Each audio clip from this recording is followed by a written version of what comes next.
Puji nama Tuhan. Selamat pagi sidang jemaat yang dikasih di dalam Tuhan kita Yesus Kristus. Kembali kita berjumpa. Kalau kita percaya, kalau kita boleh ada sampai saat pagi hari ini semua karena Tuhan baik dalam kehidupan kita. Sepanjang malam yang telah kita lalui dalam peristirahatan kita, Tuhan sudah pelihara jaga, memberikan istirahat yang terbaik bagi kita sehingga pada pagi hari ini kita boleh bangun dengan tubuh yang sehat. Sebelum kita melangkah masuk di hari yang baru ini, sebagai orang yang percaya kepada Tuhan, kita mau berserah menyerahkan hidup ini ke dalam tangan Tuhan. Karena kita percaya ketika kita berharap berserah kepada Tuhan, maka Tuhan akan menolong setiap kehidupan kita. Mari kita akan berdoa untuk masuk di dalam firman Tuhan. Kembali kami bersyukur dan berterima kasih kepadamu Bapa di sorga, Bapa yang kami percaya di dalam nama Tuhan Yesus Kristus. Pagi hari ini Tuhan, kami sangat berterima kasih atas segala kebaikan-Mu, kemurahan-Mu, cinta kasih-Mu dalam hidup kami. Kami percaya Bapa, kalau kami pun boleh ada sampai saat pagi hari ini Tuhan, dengan kekuatan kesehatan yang Kau berikan Tuhan, ini semua karena Engkau baik dalam kehidupan kami. Sepanjang malam dalam peristirahatan kami, Engkau jaga lindungi kami, sehingga pada pagi hari ini Tuhan kami boleh bangun dengan tubuh yang sehat. Sebelum kami masuk melangkah lebih jauh di hari yang baru ini Tuhan, kami akan merenungkan firman-Mu yang menjadi landasan kami Tuhan untuk kami melangkah. Kami percaya Tuhan, Engkau tidak akan pernah biarkan kami. Urapi hamba-Mu, urapi setiap telinga yang mendengar renungan pagi hari ini Tuhan. Terima kasih Bapa di sorga, sambut firman-Mu hanya di dalam berkat nama Tuhan Yesus Kristus. Haleluya, amin. Puji nama Tuhan, jemaat yang dikasih di dalam Tuhan. Kalau kita bisa melihat keadaan hari-hari ini adalah satu kondisi keadaan yang tidak menyenangkan bagi kehidupan kita. Terkadang keadaan hari-hari ini yang kita jalani membawa kita kepada suatu keadaan yang menakutkan dalam setiap kehidupan kita. Sebagai orang yang percaya kepada Tuhan, ketika ketakutan melanda kehidupan kita, apa yang harus kita lakukan? Apa yang harus kita buat? Apakah kita berdiam? Tapi kita percaya ketika ketakutan itu melanda kehidupan kita, sebagai orang yang percaya kepada Tuhan, mari kita mau datang kepada Tuhan. Pagi hari ini kita akan belajar kebenaran firman Tuhan yang saya ambil dalam 2 Tawarik. 2 Tawarik pasal yang ke-20. Ayat pertama sampai ayat yang ketiga. Firman Tuhan berkata, setelah itu Bani Moab dan Bani Amon datang berperang melawan Yosafat bersama-sama sepasukan orang Meunium. Ayat kedua, datanglah orang memberitahukan Yosafat, suatu laskar besar datang dari seberang laut, asing dari Edom, menyerang tuanku. Sekarang mereka di Haseson Tamar, yakni En-Gedi. Ayat ketiga, Yosafat menjadi takut, lalu mengambil keputusan untuk mencari Tuhan. Ia menyerukan kepada seluruh Yehuda supaya berpuasa. Berbicara tentang ketakutan adalah sesuatu hal yang pasti sudah kita alami, dan semua manusia pernah mengalami ketakutan. Tapi lewat kebenaran firman Tuhan yang kita baca di dalam 2 Tawarik 20, ketika Yosafat mendengar bahwa Bani Amon, Bani Moab datang menyerang, apa yang terjadi dalam kehidupan Yosafat pada saat itu? Di ayat yang ketiga, Yosafat menjadi takut. Mendengar berita, mendengar kabar bahwa Bani Moab dan Bani Amon akan datang menyerang bangsa. Yosafat mendengar dan dia menjadi takut. Itu adalah hal yang biasa, hal yang lumrah sebagai manusia. Tapi lewat kebenaran firman Tuhan pada pagi hari ini, ada pelajaran yang sangat indah bagi saya dan saudara. Ketika Yosafat menjadi takut, karena dia mendengar ada Bani Amon dan Moab yang akan datang menyerang. Tapi sikap yang dilakukan oleh Yosafat, walaupun sebagai manusia dia takut, tapi dia belajar untuk tidak melupakan Tuhan. Di ayat yang ketiga, firman Allah berkata, Yosafat menjadi takut lalu mengambil satu keputusan untuk mencari Tuhan. Ini adalah sesuatu hal yang luar biasa yang ada dalam kehidupan Yosafat. Walaupun dia mendengar ada Bani Amon dan Moab datang menyerang, dan dia mengalami ketakutan, tapi tidak membuat dia untuk tidak mencari Tuhan dalam kehidupannya. Ada beberapa banyak orang percaya ketika mereka mengalami ketakutan, ketika mereka mengalami kesesakan, ketika mereka mengalami kecemasan dalam kehidupannya, bukannya mereka mencari Tuhan, bukannya mereka berlindung kepada Tuhan untuk mendapatkan pertolongan yang abadi, tapi sebaliknya mereka terbawa dengan arus ketakutan. Mereka semakin menjauh daripada Tuhan. Mereka pasrah dengan keadaan yang terjadi. Tapi lewat kebenaran firman Tuhan pada pagi hari ini, jemaat yang dikasih dalam Tuhan, semua kita pernah mengalami ketakutan. Bahkan hari-hari ini kita hidup di dalam kondisi yang menakutkan karena keadaan. Tapi jangan biarkan iman percaya kita itu pun lemah karena keadaan yang terjadi. Mengambil satu sikap seperti Yosafat itu adalah hal yang tepat. Karena Yosafat percaya ketika dia ada dalam kesesakan, ketika ketakutan itu menguasai melanda kehidupannya, hanya Tuhanlah yang dapat menolong kehidupan Yosafat. Inilah keputusan yang tepat yang diambil oleh Yosafat.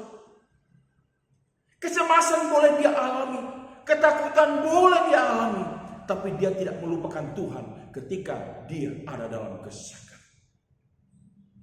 Dia ingat Tuhan, dia percaya hanya Tuhanlah yang dapat menolong, yang dapat memberikan jalan keluar bagi kehidupan dia. Oleh sebab itu pada hari ini jemaat yang dikasih dalam Tuhan, jangan biarkan ketakutan itu menguasai akan kehidupan kita. Jangan biarkan kecemasan itu menguasai seluruh kehidupan kita, sehingga kita tidak lagi dapat melihat, tidak lagi dapat membawa hidup kita ini untuk kita percaya kepada Tuhan. Karena kita percaya ketika kita ada dalam ketakutan, kecemasan, hanya Tuhanlah yang dapat menolong kehidupan kita. Hanya Tuhanlah yang dapat memberikan jalan keluar. Hanya Tuhanlah yang dapat memberikan kemenangan dalam setiap kehidupan kita. Ketika Yosafat mencari Tuhan, ketika Yosafat tidak melupakan Tuhan di dalam ketakutannya, apa yang Tuhan buat bagi Yosafat? Apakah Tuhan berdiam diri? Apakah Tuhan masa bodoh? Saudara yang dikasih dalam Tuhan, jemaat yang dikasih dalam Tuhan, ketika Yosafat mencari Tuhan, ketika Yosafat berseru memohon pertolongan daripada Tuhan, di sana Tuhan tidak berdiam diri. Yang pertama kita bisa dapatkan, saudara, ayat yang ke-14 dan ayat yang ke-15 dalam 2 Tarik 20.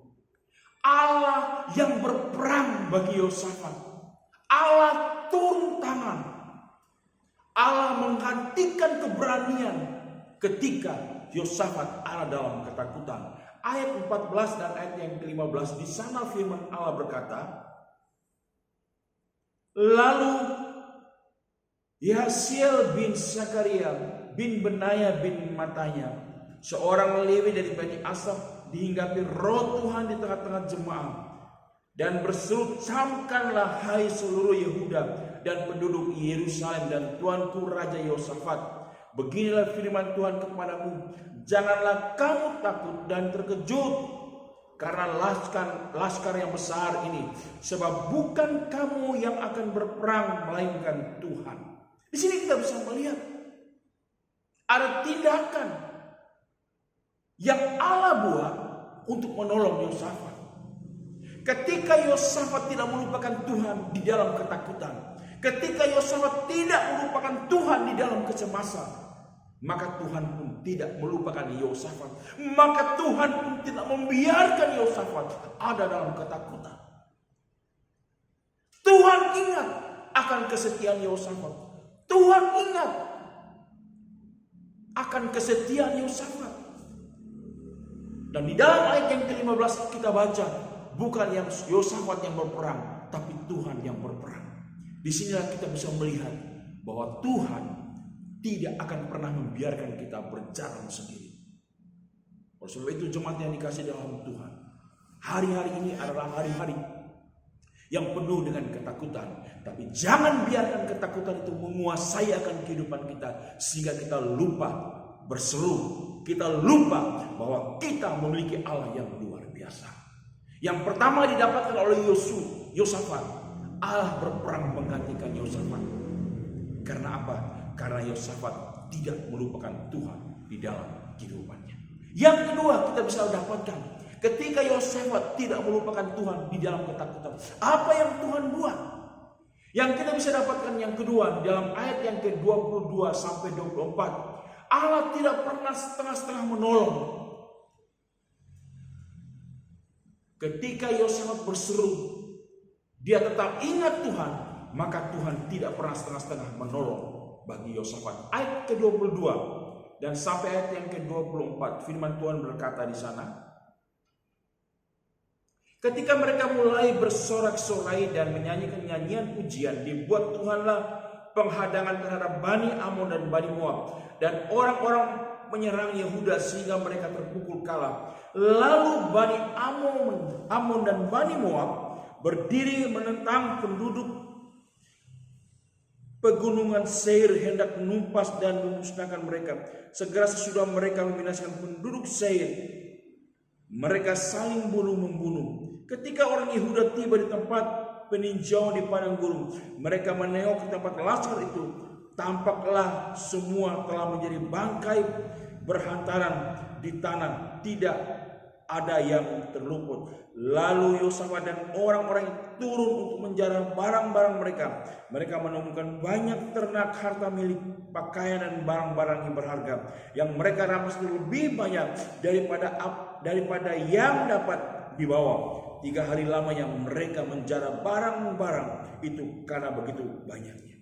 Di sini kita bisa melihat ketika Allah menolong, ketika Allah turun tangan, Tuhan tidak pernah setengah-setengah untuk menolong. Dan ini dialami oleh Yosafat. Karena apa?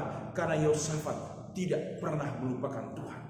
Terkadang seringkali dalam setiap kehidupan kita, seringkali kita mengingat Tuhan, ingat kebaikan Tuhan ketika kita ada dalam satu keadaan yang nyaman, ketika kita diberkati. Tak kala Allah izinkan kita ada dalam satu kondisi yang tidak menyenangkan bagi kehidupan kita, kita ada dalam kehidupan ketakutan, kecemasan. Terkadang kita melupakan Tuhan dalam kehidupan kita. Belajar lewat kebenaran firman Tuhan dalam 2 Tawarik dalam kehidupan pribadi Yosafat. Yosafat memang takut ketika dia mendengar ada kabar Bani Amon dan Moab akan menyerang. Tapi dia belajar untuk tetap mengingat akan Tuhan. Dia belajar untuk tidak melupakan Tuhan. Karena Yosafat percaya ketika dia ada dalam kesesakan, ketika dia ada dalam kecemasan dan ketakutan, hanya Tuhanlah yang dapat menolong kehidupan dia. Oleh sebab itu jemaat yang dikasih di dalam Tuhan, mari jangan pernah melupakan Tuhan dalam setiap kehidupan kita. Karena tidak ada satu kekuatan dalam dunia ini yang dapat memampukan kita untuk berjalan ketika kita ada dalam ketakutan. Hanya Tuhanlah yang dapat menolong setiap kehidupan kita. Hanya Tuhanlah yang dapat memberikan jalan keluar dalam kehidupan kita. Ketika Yosafat tidak melupakan Allah dalam kehidupannya, maka Allah menolong Yosafat. Maka Allah menolong Yosafat tidak setengah-setengah, tapi Allah menolong dengan setuntas-tuntasnya. Inilah cara Allah bekerja bagi kehidupan Yosafat. Dan kita percaya ketika kita melakukan hal seperti apa yang dilakukan oleh Yosafat, percayalah, maka Tuhan pun tidak akan pernah berdiam diri. Percayalah, Tuhan tidak pernah membiarkan kita berjalan sendiri. Jangan pernah melupakan Tuhan. Jangan kita pernah melupakan Tuhan ketika kita dalam ketakutan. Belajar selalu ingat, belajar untuk selalu percaya. Ketika kita selalu ingat akan Tuhan, percayakan Tuhan, di sana kita akan mendapatkan pertolongan yang luar biasa. Biarlah kebenaran firman Tuhan yang singkat yang kita dengar pada pagi hari ini boleh menjadi memotivasi kita untuk selalu ingat, percayakan Tuhan. Di dalam keadaan apapun yang terjadi dalam kehidupan kita, apapun yang kita alami, ingat, jangan kita pernah melupakan Tuhan. Hanya Tuhanlah yang dapat menolong saya dan saudara. Puji nama Tuhan, saya akhiri firman Tuhan pada pagi hari ini, kita akan masuk dalam doa. Segala pujian dan syukur kami naikkan kepadamu Bapa di sorga, Bapa yang kami percaya dalam nama Yesus Tuhan kami. Pagi hari ini Tuhan, kami sudah belajar akan kebenaran firman-Mu, di mana Yosafat ketika dia mendengar ada penyerangan yang akan datang menyerang, ada ketakutan dalam kehidupannya Tuhan. Tapi satu hal yang luar biasa yang ada dalam kehidupan Yosafat, dia tidak pernah melupakan Engkau Tuhan. Mari Tuhan, hamba-Mu berdoa bagi kami seluruh umat-umat-Mu GPD Narwastu. Kami hidup di tengah-tengah kecemasan, kami hidup di dalam satu kondisi yang penuh dengan ketakutan. Tapi jangan biarkan kami Tuhan, kami terombang-ambing dengan keadaan yang terjadi. Bawa kami Tuhan untuk selalu ingat akan Engkau. Bawa kami Tuhan untuk selalu percayakan Engkau Tuhan. Karena hanya Engkau lah yang dapat menolong kehidupan kami. Hamba berdoa bagi seluruh sidang jemaat-Mu GPD Narwastu Kota Bima yang ada. Mulai dari Bapak Gembala dan Ibu Gembala, seluruh pengerja yang ada, seluruh pelayan-pelayan hamba-hamba-Mu Tuhan, bahkan seluruh sidang jemaat-Mu, mulai dari anak sekolah minggu, remaja, pemuda, dewasa, sampai usia lanjut Tuhan. Kiranya Tuhan Engkau pelihara, lindungi Tuhan. Apapun yang dikerjakan oleh umat-umat-Mu Tuhan, diberkati oleh Engkau Tuhan. Pagi hari ini Tuhan kami berdoa bagi umat-Mu yang dalam keadaan lemah Engkau kuatkan, yang susah Engkau hiburkan, yang sakit Tuhan Engkau berikan kesembuhan, yang di dalam pergumulan yang berat Engkau berikan jalan keluar kemenangan Tuhan. Biar di dalamnya Tuhan Engkau bawa, Engkau saja dipuji, dimuliakan Tuhan. Bawa seluruh sidang jemaat-Mu Tuhan untuk selalu setia percayakan Engkau Tuhan, untuk berserah penuh akan kepadamu Tuhan. Terima kasih Bapa di surga. Kami percaya Tuhan Engkau ada bersama dengan kami Tuhan. Sebelum kami masuk di hari yang baru ini Tuhan, kami menyerahkan hidup kami ke dalam tangan kuasa-Mu Tuhan. Biar Engkau mengambil alih hidup kami Tuhan. Biar sepanjang hari ini Tuhan, kami boleh mengalami kebaikan dan kebaikan-Mu Tuhan. Terima kasih Bapa di surga. Ampuni setiap salah dosa kami Tuhan. Kami akan masuk sambut hari yang baru hanya dalam berkat nama Tuhan Yesus Kristus. Haleluya. Puji nama Tuhan, selamat pagi. Tuhan Yesus memberkati. Amin.